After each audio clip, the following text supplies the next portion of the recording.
Previously on fanSERVice podcast.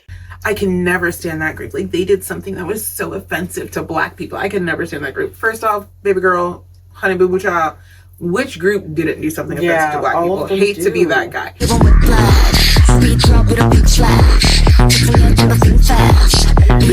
Somehow, I'm just gonna splice it into another episode. Yeah, just drive this train right back on the track. It's fine. We're gonna have a lot of mini episodes, and they're all worth it. Clearly.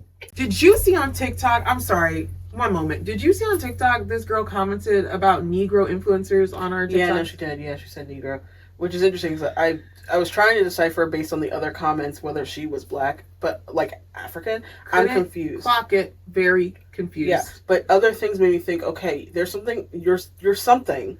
Yeah, like obviously, I feel like English was not our first language. No, I was gonna respond to it, but but we'll talk about that. But I think I was definitely like, I don't think that was integral. Like in not integral. It wasn't. The intent was not to be racist. No, but I think it's because if she's from possibly, because I know that in certain countries in Africa they do call it Negro still. That's so interesting. Yes, because they call it colored for stuff in Africa, but they call it Negro for stuff that has to do with here. That's so interesting. Which is very interesting. I don't know why that is. Again, cultural differences. So when you're talking about Black people, we are not a monolith. So depending on where we're from, what our cultural background is, our actual ethnicity, we're going to have different responses to this. But I can pretty much stay on the safe side for African Americans.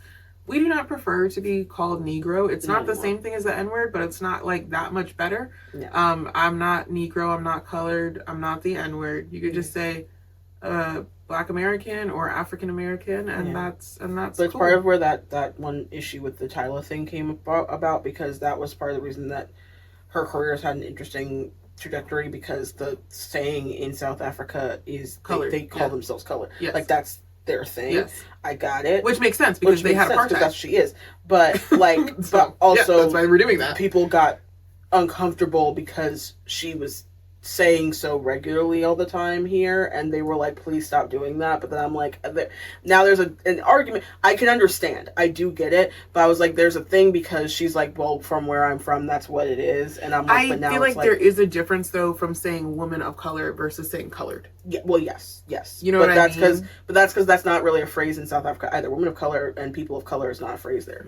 So like, a lot of people there call themselves colored, especially if they're mixed. See, and it's interesting because to me that's so reminiscent of the whites only, colored only signs. Yes, like that's all I can picture. But that's because that's what we had here. Yeah, and there they had it worse. Yeah. Big time. By worse, I mean big like 20 years ago. Like they were calling that phrase from, if you ever seen The Color of Friendship. Well, not 20. Oh my God, I'm old. Fuck. Oh my God, yes. But like The Color of Friendship, they had that on the bathroom. The Color of Child. I love that movie. That movie was so fucking good. What's wrong with you? No, I watch it all the time. Getting to hear like slurs on Disney Channel. It's crazy. They aired that on Disney Channel, like actually with the words. Yeah, yes, it was how it was filmed. And I remember like watching that scene and being like, oh my God. See, I was too far in for Disney Channel racism shows because I was already watching Amistad and Roots. Oh no, I did watch those too. So, but I was happy to watch it where there's kids, because I like, that's the thing that the active problem was that there was conversations sometimes happening at home, yes, but there was not really conversations naturally coming up amongst Black cohort of my age group. We weren't just sitting there going, hey, let's talk really quick about race relations because we're 7. Like, that wasn't happening. See, that's interesting because my parents were facilitating those conversations. Like, it was a sit down, so we're going to talk about this thing today. But were you having it with friends who were also Black in real time at the same time? So, it was a weird thing because we were raised in, like, a community of other African American and African artists and musicians' kids. Yes. Okay. That's why. Because we would go over and be like, hey, did your parents tell you that you can't talk back to cops today? And they'd be like, yeah, you guys want to talk about it? Yeah. And then we're going to play Brats while we do it. We weren't doing that. Because it was like, you're like, okay, let's talk about this That's So Raven episode. And like, sometimes it would be the conversation would start because of the stuff. That was what I'm saying. Like, you'd have to have something to catalyst the convo. Because we would have to sit down with our parents, but I wouldn't be like, oh, okay, like now let me go to school where there's like white kids, 6 black kids, and everyone else is white, and we're all with each other. And I'm gonna be like, hey, let's now have this like, it was not gonna happen. Only kids that were like family, like the church kids, like the kids that we were known like with all the time, my cousins. No, I'm not just going to black kids at school. Nah, the church kids too. Sometimes we didn't really do that, but it was only because we were so deeply invested in like what was happening in real time. So if it was happening in real time, yes. Like if it was like, oh, did you guys like see this kid that shot? Like or like even something that doesn't even technically pertain to the blackness part, but like just the world sometimes would be like, oh, like did you see that like people are being really mean to everyone who's brown right now because of that thing that happened in New York? And like we like do that, but like it wouldn't be like a long lasting convo unless it was like something was like deeper catalyst for it, where it's like, hey, did you watch The Color of Friendship? Remember how we watched My Friend Martin? Like let's talk about this. God. Like let's talk about how I'm really angry that they shot him. And like always like things like that. It was never like extremely heavy, because also a lot of it was that we weren't being consistently confronted yet in a way where we could articulate it to ourselves enough of what we were dealing with as black people, because we were so intermingled so that all the time that it wasn't recognizable. A lot of the times, a lot of the things that I could easily recognize now as being, oh, this is a microaggression, whatever. We're literally, I'm fucking 7. I don't recognize that that's what that is. And my parents, even if they're trying to share that these are elements of that, are not actively there to give me like insight or us insight as a whole that like, oh, this thing that like the other kids are doing are microaggressive in nature, but we don't know that because we're in a group of people. And unless like the adults in the space are saying something, you don't know. So you're sitting there just kind of co-signing and coasting, and then you wake up one day and you go, wait a second. Yeah. And that's interesting because I remember like being a kid and feeling that uncomfortability and feeling that this is a microaggression and something about this is fucking wrong and I'm pissed off and I don't like the way you're talking to me, and I know it's because I'm black and I can't really frame it because I don't have the vocabulary for it yet. No. And as a kid, that would be something that would frustrate me so much. And for me, my parents sometimes would be like, that was racist. Yeah. And it was helpful that they would be able to validate it, but at the same time, usually the response was, okay, well, stay away from him. Go sit in a corner. Go over there. Go play with this. Yeah, we're not going to start the argument. You can't. Yeah. And that's the part that's frustrating for me, because I'm not a parent, but I don't know if I would grow to be that parent who's like, let's not have the conflict. No, fuck them. Let's have the conflict. Not that I want to show my child to always be this argumentative person, but I think when you're really young, it is integral to have someone who does continually stand up for you in those ways. I think it's really important. Yeah. Yeah. But I don't know. I feel like the harshness of the 90s was that even in moments when that would happen, I would get so like the fear of the fact that you did the jump in is like so strong. And I think the issue is whether, and it wasn't it wasn't correct, because there's a different way to handle the conflict and still stand in and you stand mean the fear that our parents had? Yes. Okay. And it's not just that, it's the fear that they have once they look at our faces after they do it and it's now escalated. And like I've seen that happen a couple of times with my dad, and I would be like, oh, okay, because you're a kid and you're recognizing this now. You're not just being confronted with the thing and now we're having this learn moment. I'm having this active learning moment that is traumatizing.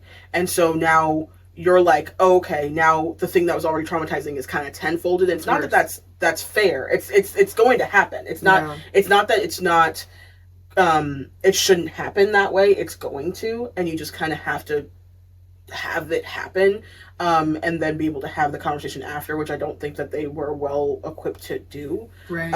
But when it happens, I noticed that at times when my father or whomever else would be like, I'm not going to let this slide, and would step in to do it, watching the escalation of the situation and watching them have to kind of choose in the moment to be like, I'm just going to walk away from this, because if I don't, I'm going to cause more pain. It's such a strength, and it's such a weird feeling as a kid to have to watch your parent or your guardian, whomever, kowtow to usually a white person who's doing something actively racist. Yeah.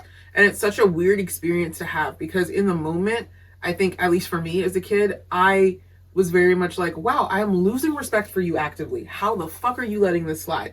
But I was always just like a fiery person like that, you know?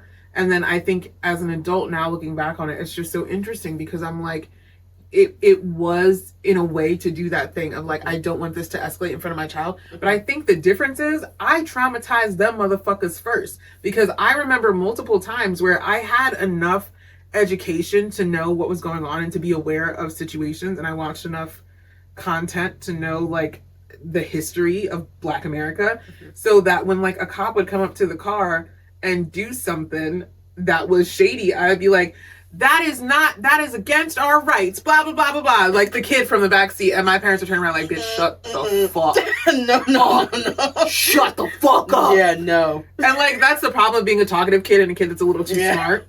And being like, leave my daddy alone. Real quote, direct quote that I said to a cop as a child. Yeah, like things like that. I'm like, oh no. Like, get him arrested. Fucking. The way I know you have children, I said. Can you imagine your kid doing that? You turn around and you're just like, shut the fuck up. This is literally a life or death situation. Yeah. You would be goddamn Rosa Parks right now. It's the hardship of the situation, because you're like, okay, you're trying to teach a kid something. Yeah. But also you have to try, and your number one priority is the keeping them physically safe thing. Yeah. The mind stuff figure out later, half the time they don't. But even so, like, they're like, I have to try and keep you physically safe is their number one thing. For so sure. A lot of the times the choices they made, whether they were the right or wrong one, was because they were mostly just worrying about that part. Because they were like, there's a very large chance that this is going to turn into a situation where you are either not physically safe in this moment or physically targeted. Yeah, because they know I run my mouth, so they had to teach me to stop running my fucking mouth. But that's they have to. Yeah, it's all. I don't know if it worked to have a fucking podcast. But it also can sometimes do the aspect where it's like, okay, well, I'm just gonna like stay quiet, and so then I'm like, well, I'm just not going to speak up for things a lot, even if I notice it as such, and instead I'll just like keep that with myself, roll the punches, turn around to the Black person later and be like, so we clocked that. So we all clocked that, right? Like, we all hated that. And it didn't that was entirely... Our college experience. That's true. And it didn't... I'm not going to say that I regret doing that entirely. It was that at the time, if I was not one with myself enough, which I wasn't going to be good at doing that anyway. So if I'm in a situation where we are... you have low self-esteem anyway, and then the low self-esteem is exacerbated through the realities of you being someone who is not just minority, but lowest on the minority totem pole, because I'm a woman too. Right. You're like, well, I don't like myself. So if I stand up for myself, I'm going to stand up for myself, but am I going to do it accurately for myself? Yeah. Or is it going to be just because at this moment I think this thing is wrong? It's easier to do it when it's just generalized versus to you. So I was like, yeah, if something generally racist was happening, hell yeah, I'm gonna say something. If it was like something that was microaggressive to me, I was like, I don't want to be the problem. I don't want to say. I don't want to be the angry because then it feels like I'm gonna be targeted already when I'm already targeting myself sometimes, or I already feel that consistently. And when you have eyes on you all the time in a way that's not positive, you're already having a harder time because you already are doing that to yourself. Yeah. So I was like, well, I don't want to make myself feel worse, so I'm just not going to do that. Go with it. And then you're like, wait a second. As you get older, you're like, actually, I don't want to do that anymore. And instead, you figure out ways to do it where you're like, oh, I'm just going to like take a lesson out of your book and do it that way. Yeah. I'm sorry, I'm going to white lady you. Yeah. That's all that's going to happen. Yeah. And then they don't like that because you're like, oh, I'm sorry. I'm doing what you do, but except it's like a racial thing because it's racist what you're doing. But they hate that. They hate that. They hate the feigned ignorance thing. Yeah. They hate that shit. Which it's interesting too because I feel like, I mean, it's funny because so during our second and third gen, both episodes, we've had these moments of flashback to like what we were doing in the early 2000s or what it's just interesting how just mention of this time period brings up this weird nostalgia feelings and emotions. And so in that, I feel like now we're getting to a place where I think we're going to have to do an episode at some point talking about like the different angles of why there are intersections, but we don't all meet with other Black people who are within K-pop fandom specifically, because you will go online and you will see someone say, that's not racist, that's not microaggressive, actually I'm okay with that, I'm comfortable with this. And it could be a mixture of them not understanding the history of K-pop, the history of Black history, the history of the specific image or whatever that they're putting out there. And I think when we have conversations like this, I hope that even if you're not Black, that it is kind of educational in the fact that we're sitting here, we grew up in the same state, a couple, an hour or so apart, but very different experiences as far as like how we experienced our race, how we experienced ourselves, how we experienced our Blackness in South Jersey, or well, I guess you're Central Jersey. Yeah. It's not a real place. It is. But how that works. And I think it's really... I'm not even doing this argument. It is. Anyway, continue. I just think it's really interesting, and it's really... it's an important part of having these conversations, because there's a content creator. I don't know if they have a YouTube channel or what. I'm going to dig into it because I love finding new Black K-pop girlies. But I think her @ is... it's skin, but the KIN is big, and it's kinfolk. Oh, yes. It's like yes, K-pop skinfolk or kinfolk or something like that. I don't know. Maybe my memory's bad. Yeah. But I love that term, because I think that as Black K-pop fans, it would be very beneficial for us to have a space where we can have these kinds of talks, and also educate maybe those who don't fully understand why these things are problematic. Because I think a lot of times the reasons why Black fans are saying this is because, like you said, I'm just rolling with the punches. Yeah. I'm rocking through, and this is a thing that is positive. I can thirst over these people. I can love the content they make. I can buy a ticket and forget about my woes, and this works perfectly for me for now. Yeah. But unfortunately, there's going to become a time where it doesn't. Well, yeah, I think it's different. It's different for when you're Black, when it's that conversation about you just want to enjoy something. I will always have a bit more empathy with Black people, because there's a reason why you are gunning so hard to just enjoy something. Like, I will not sit here and just say you're dead wrong. I don't agree with it, and I think that there's a misconnect that needs to be kind of fixed there. But I can see why you're trying so hard just to enjoy something. Yeah. Because I get it. Yeah. Believe me, I would love to just be like, pulling in musical theater again. I would love to just be like my inner white girl. I would love it. I would love to just be like, I can just be free and just enjoy this thing and go here and whatever. And yeah, sometimes there's some atrocities happening, but I could just I would love to do that. And nice. Truthfully, could I? Sure. Yeah. Is that naturally within my personality? No, and it's partially because of added layers of my experience. Because there's a certain level of delusion you have to be able to do that. But it's delusion, but it's also partially not even that, because sometimes I don't think they actually are delusional. I think they are fighting it. They are fighting. You know it's not true, but you're actively working against it. Yeah. Because it sucks. Because it sucks. It sucks to live in. That's why there were people. There was a very large subset of people who did not have a quote unquote issue with Jim Crow, who were Black.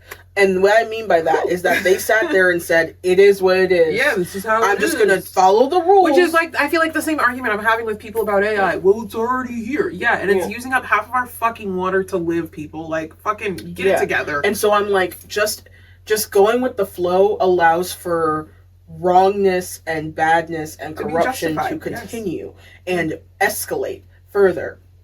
And that's where we lose the argument. And I go, okay, I'm not going to sit here and be completely fuck you to you, because if you're so trapped in this idea of what you want so badly, that I can understand, I can empathize with you on that, I can see that. But what I'm trying to tell you is that yes, you may not have an issue with the hairstyle, you may not have an issue with the way that they acted in this thing, you may not have an issue with that, and that's totally your prerogative. That's cute.